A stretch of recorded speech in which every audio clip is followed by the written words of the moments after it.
apakah akan terjadi yang namanya Indonesia akan menjadi negara hantu di tahun ini. Jadi saya melihat bahwa dari yang saya rasakan dan saya lihat, tidak lama lagi tanda-tanda itu akan bermunculan satu persatu. Ya, makin lama krisis pangan, dimulai dari krisis pangan yang terjadi. Ya. Setelah krisis pangan, kita akan melihat lagi kesulitan air minum, kesulitan air minum atau air bersih. Jadi kalau kita bijak, sebenarnya kita bisa memanfaatkan air laut, ya, kita mengolahnya sehingga menjadi air mineral gitu. Apalagi untuk daerah-daerah yang katakanlah jauh dari pegunungan gitu ya, jauh dari air terjun gitu, jauh dari mata air gitu, kita akan mengalami kekeringan ditambah dengan krisis pangan gitu, karena ketidakstabilan ekonomi membuat para petani ogah-ogahan gitu ya, ogah-ogahan karena buat apa juga gitu, untuk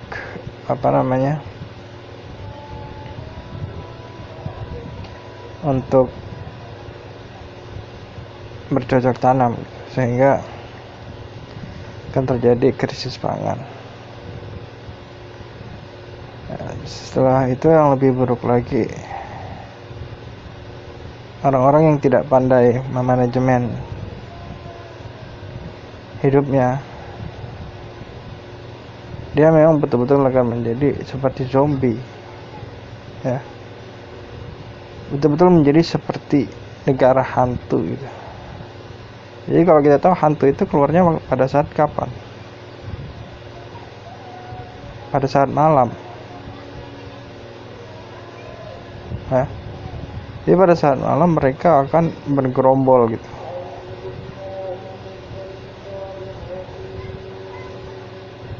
Mereka akan bergerombol guna mencari air. Karena pada saat matahari terbit, ya, mereka takut keluar karena apa? Mereka takut dehidrasi, karena mereka kekurangan air gitu. Ini persis. Jadi kalau kita mau rasionalkan, sebenarnya ini bisa gitu. Asal kita jeli melihat persoalannya seperti apa. Ya, jadi orang-orang yang pada saat kekurangan air gitu ya, dalam krisis pangan, mereka cenderung keluar pada saat malam hari. Karena pada saat malam kita lihat nggak terik gitu, kita nggak berkeringat, artinya stamina kita pun bisa terjaga gitu ya.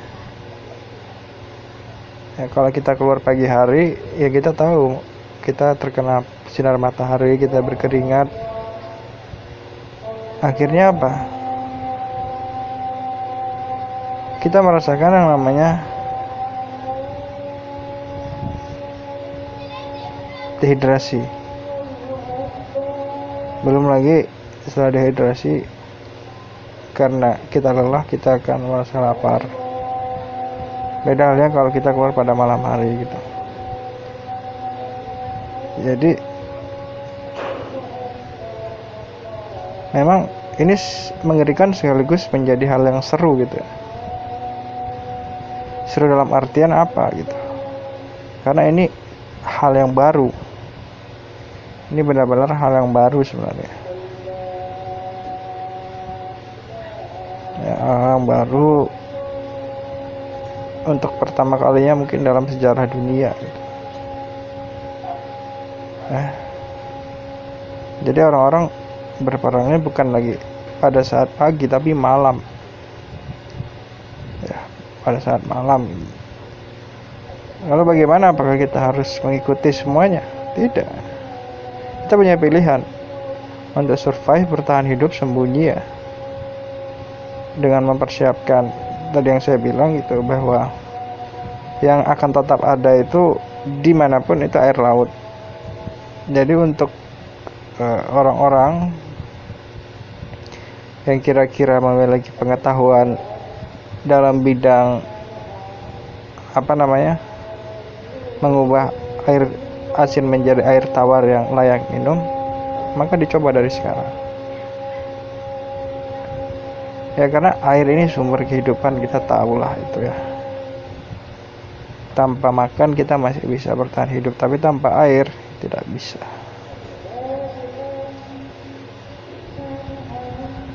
Oke, lanjut. Setelah itu, setelah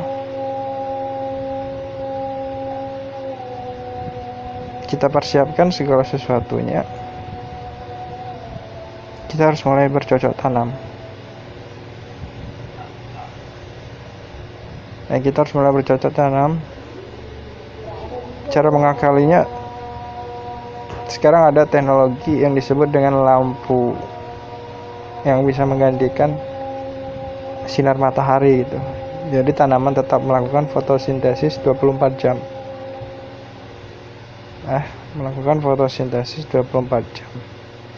Jadi buat teman-teman sekalian yang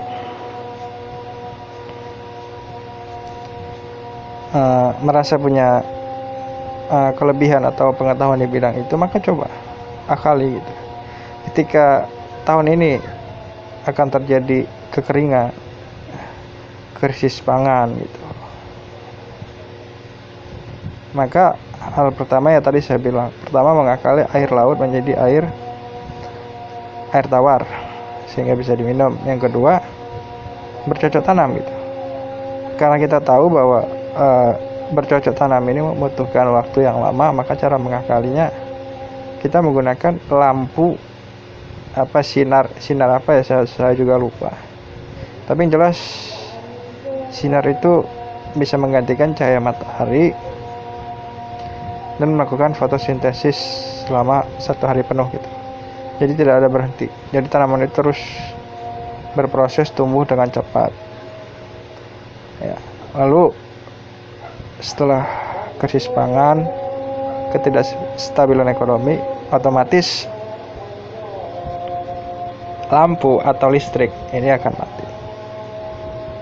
Jadi saya bilang bahwa mulai dari sekarang, untuk yang punya uang lebih, coba dimulai buka usaha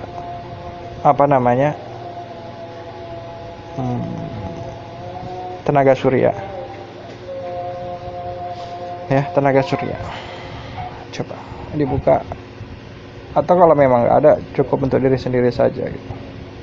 Mulai dari sekarang coba mandiri ya. Kalau Anda dengarkan ini, maka Anda akan selamat, saya pastikan gitu ya. Dan tentu saja dibarengi dengan doa, usaha dan doa. Doa itu harapan, dan harapan tanpa tindakan itu nggak akan jalan juga gitu. Jadi harus ada aksi, harus ada action di sana. Jadi ada 3 poin ya. Saya ulangi ini karena saya ulangi sekali saja mungkin kita tidak melakukan gitu, karena kita merasa apa sih itu gitu.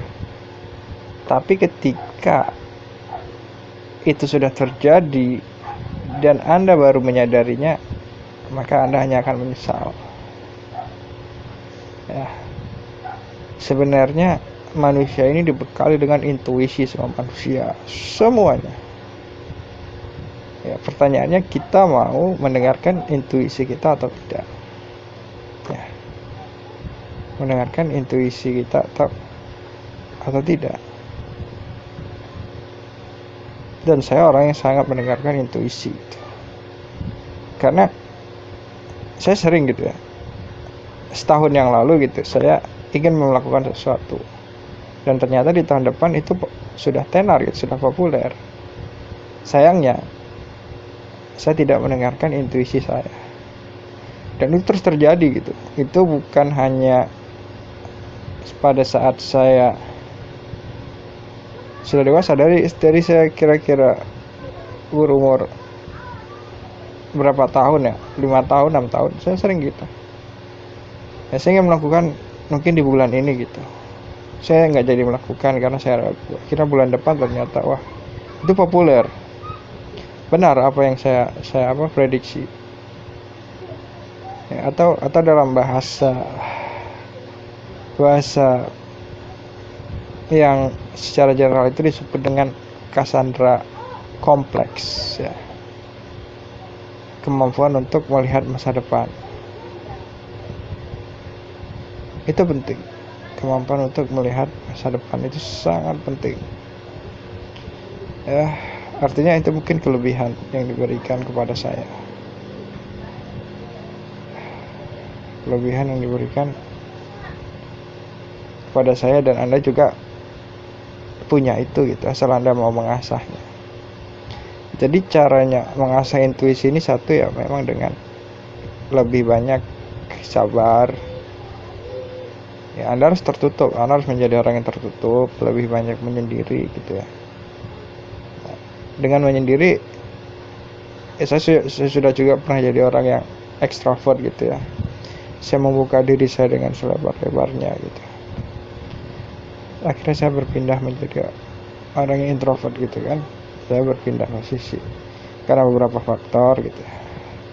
Dan di sana saya menemukan bahwa ternyata introvert itu luar biasa ya. Terkadang Anda bisa melihat yang orang lain nggak bisa lihat. Maksudnya Anda melihat suatu fisik itu sama gitu, melihat suatu benda itu dengan orang lain itu sama. Jangan yang membedakan ini Anda melihatnya dengan suatu penglihatan rasa. Nah, rasa yang itu melampaui penglihatan mata telanjang. Jadi sehingga dia betul-betul terus melaju itu. Kalau kita tahu bahwa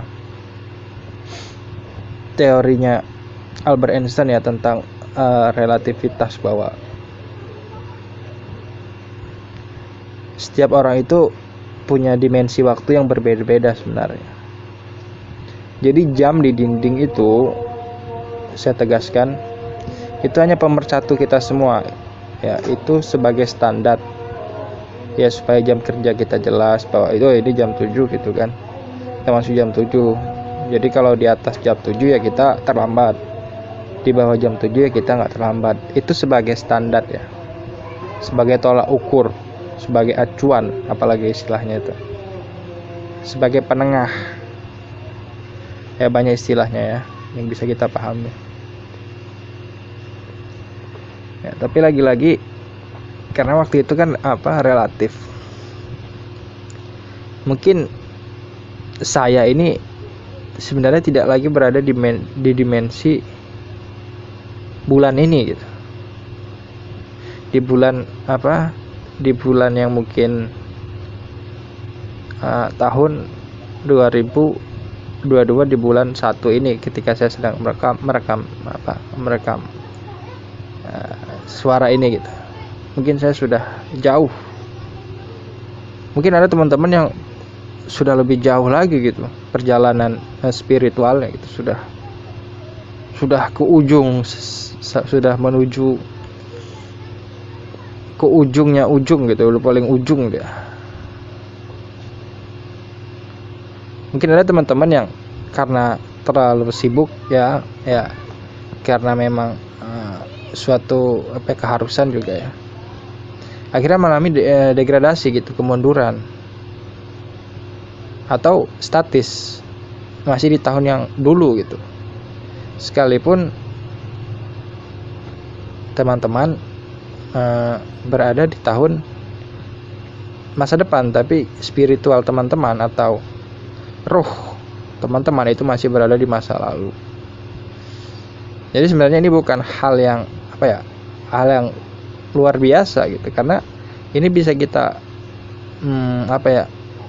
bisa kita realitaskan gitu ke dalam bentuk ilmu pengetahuan. Asalkan kita pertama mau mendengar dulu. Ya. Mendengar itu kan enggak harus berusaha gitu, cukup diam. Ya udah, sedang dengar saja. Ya. Kita mau terima atau tidak itu urusan kita, tapi kita dengar dulu gitu kan. Nah, itu pertama. Jadi sekali lagi saya mau bilang bahwa semua ajaran kebaikan ya dari semua ilmu pengetahuan itu mengajarkan kita untuk survive dan bermanfaat buat orang lain. Jadi yang saya mau katakan ini sebenarnya mengajarkan kita semua untuk survive nantinya gitu. Ya, karena kalau pada saat hujan, apalagi hujannya deras, kita tidak punya payung gitu ya, kita berada di lapangan yang luas ya, tidak berujung, kita tidak tahu harus kemana gitu ya. Akhir-akhirnya kita bukan hanya kebasahan, kita akan menggigil ya, kita akan merasakan menggigil, kedinginan ya. Kita mau minta pertolongan, yang lainnya pun juga kedinginan gitu. Tapi kalau kita siaga dari sekarang gitu, kita tahu bahwa nanti kira-kira akan ada hujan deras. Kalau saya siapkan payung, saya tidak akan kehujanan. Tapi bagaimana kalau saya siapkan sebuah gubuk yang di dalamnya sudah saya siapkan semua perlengkapan yang bisa menunjang saya untuk tetap hidup aman, ya, hidup tenang gitu ya, agar saya bisa bertahan. Kan akan lebih luar biasa lagi gitu kan. Impactnya untuk siapa? Untuk diri kita sendiri. Makanya saya bilang tentang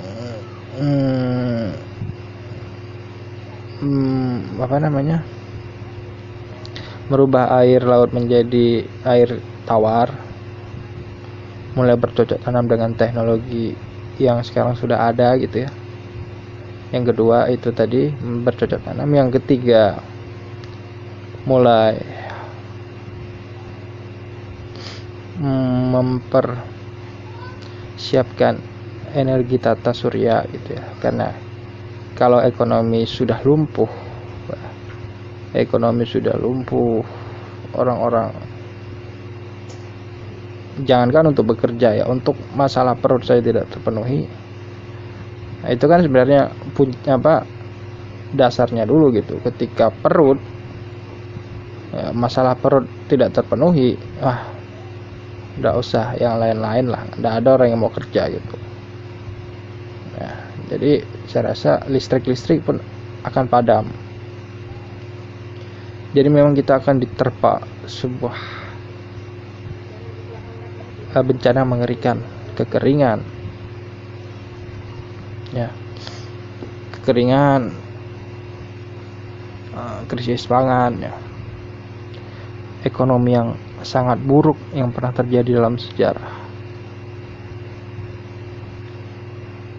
Yang berkuasa siapa di saat itu?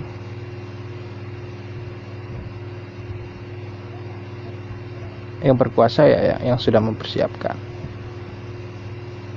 Nah, jadi apakah itu bentuk dari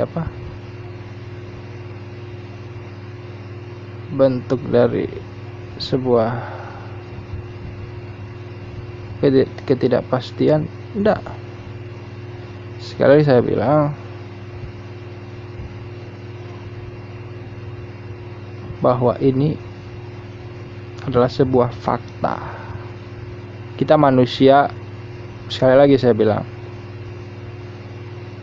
kita bukan hanya manusia, kita adalah khalifah.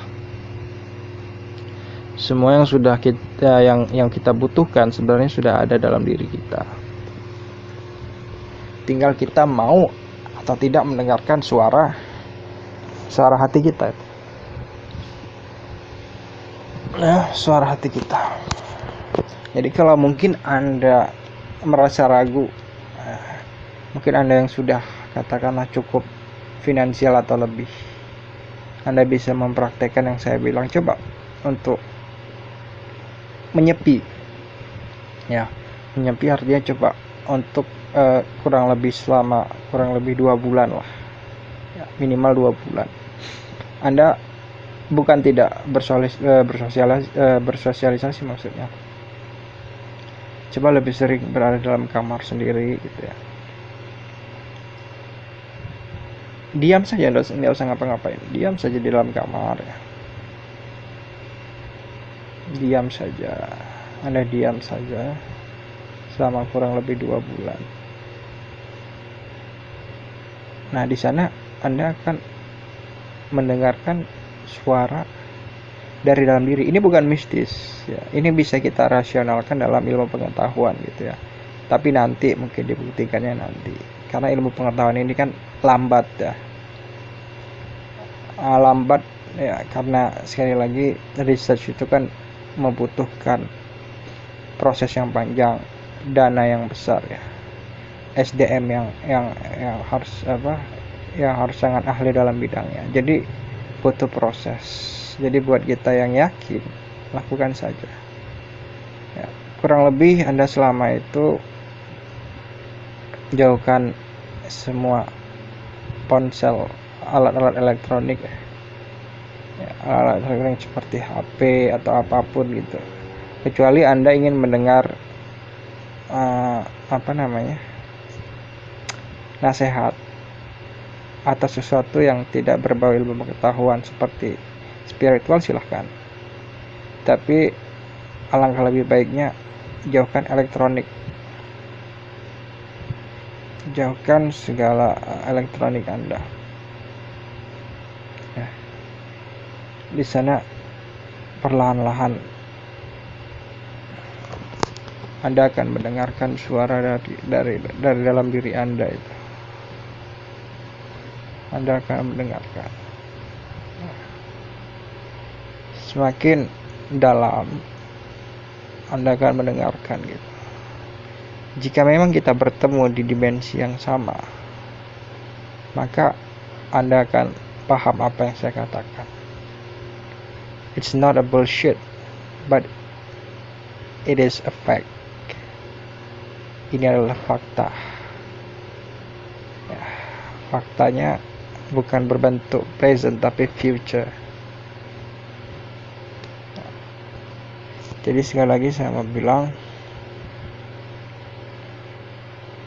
bahwa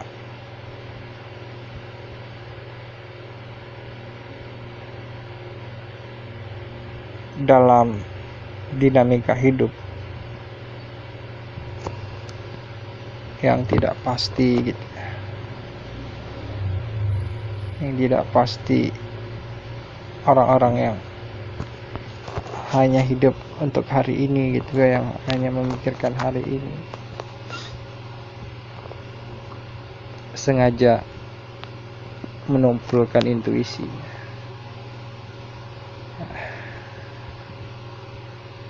sehingga kehidupan kita menjadi kering gitu. Kehidupan kita tidak menjadi sebagai khalifah yang memiliki kecanggihan melebihi kecanggihan teknologi apapun. Kalau saya nggak mau sama sekali menunggulkan itu, karena itu nggak bisa dibayar. Jadi balik lagi ya, buat anda-anda yang mempertanyakan kredibilitas saya tentang kenapa kita harus mempersiapkan air laut menjadi air tawar gitu. Kita harus bercocok tanam dengan teknologi lampu sebagai pengganti cahaya matahari. Dan yang ketiga, kita harus mulai menyiapkan energi dari tata surya ya.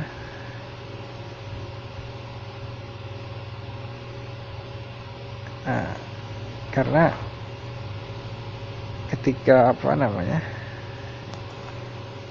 ketika Anda nanti mau melakukan atau penasaran atau mungkin Anda ingin membuktikan, maka silakan lakukan ya, tadi saya bilang gitu. Ya, minimal 2 bulan ya. Anda betul-betul jauh dari kerumunan, tidak nongkrong. Nah, tidak nongkrong. Ya. Anda mungkin yang ini saya garis bawahi sekali lagi, ini buat orang-orang yang memang tidak sudah, kalaupun dia tidak bekerja dia tetap bisa hidup ya. Ini orang-orang yang seperti itu maksud saya. Jadi betul-betul dia menyendiri ya. Sekali lagi, ketika Anda menyendiri, Anda lebih banyak sabar gitu ya. Anda tidak membuka diri Anda kepada orang lain. Percayalah, jasad Anda memang di saat itu di sana. Tapi spiritual Anda, atau yang kita sebut dengan ruh Anda itu sudah berjalan sangat cepat, sudah ke ujung sebenarnya, sudah melampaui yang akal Anda nggak pahami itu. Nanti sudah saat terbukti, buat apa lagi gitu kan, kalau sudah terbukti, sudah terjadi gitu. Bayangkan, Anda bisa bayangkan lah sekali lagi, ketika air susah gitu ya, orang berkeluaran pada malam hari gitu ya, berkeluarannya bukan dengan cahaya gitu, karena kan semua cahaya padam gitu ya. Orang dehidrasi, kekeringan, orang seperti zombie gitu ya, saling sikut-sikutan. Kekeringan, makanan tidak ada gitu. Jadi yang survive, yang selamat ya tadi, yang sudah mempersiapkannya, plus apalagi yang sudah mempersiapkan bunker. Wah, itu sudah, katakanlah kalau 1 sampai 100 dia 99,9%. 1%-nya lagi ya bagaimana cara dia mengolah hidupnya di dalam bunker itu gitu kan. Jadi sudah 3 tadi yang sebelumnya saya ceritakan, plus bunker. Dia siapkan bunker, wah itu 99,9%. Sisanya ya bagaimana cara dia hidup di dalam bunker itu saja lagi sisanya. Itu dia. Jadi sekali lagi, ayo bersama-sama kita maju, kita persiapkan. We should prepare. Kita harus mempersiapkan. Sekali lagi, orang bijak itu selalu mempersiapkan sebelum sesuatu terjadi. Orang bijak selalu mempersiapkan sesuatu sebelum terjadi. Jadi kalau Anda tanya saya, apakah saya ingin mempersiapkan? Pasti saya ingin mempersiapkan. Cuman untuk masa dekat-dekat ini mungkin ada hal-hal lain yang saya ingin lakukan dulu. Yang jelas prioritas saya tetap itu gitu. Bagaimanapun ceritanya, saya akan persiapkan itu. Dan sekali lagi buat teman-teman yang memiliki frekuensi yang sama gitu, berada di dimensi yang sama, spirit kita berada di dimensi yang sama ya. Bukan jasad kita secara fisik ya. Karena coba bayangkanlah, kenapa Anda menganggap hal yang dimensi atau itu sebagai hal yang bullshit gitu. Padahal Anda ada di mana, saya ada di mana, tapi kita dipertemukan lewat satu alat yang abstrak gitu kan. Ini cuman HP gitu. Cuman HP tapi kita bisa memahami satu sama lain. Coba bayangkan gitu. Jadi sebenarnya fisik kita ini hanya realitas. Tapi ruh kita bisa dipertemukan lewat media ini gitu. Coba bayangkan. Jadi hal semacam itu bukan hal yang luar biasa sebenarnya, hal yang biasa gitu bagi orang-orang yang mau menggunakan intuisinya dan berpikir ya, bahwa di alam semesta ini kalau kita mau realitaskan itu nggak ada yang gaib gitu. Karena apa? Kita khalifah. Kita dikasih amanah ya, untuk mengolah semuanya menjadi lebih baik, menjaga. Sekali lagi ayo bersama-sama. Barangkali itu saja. Kira-kira kalau ada masukan, silakan kasih masukan ke saya. Terima kasih. Dan kira-kira yang tidak percaya silakan tinggalkan, karena dimensi kita berbeda. Terima kasih.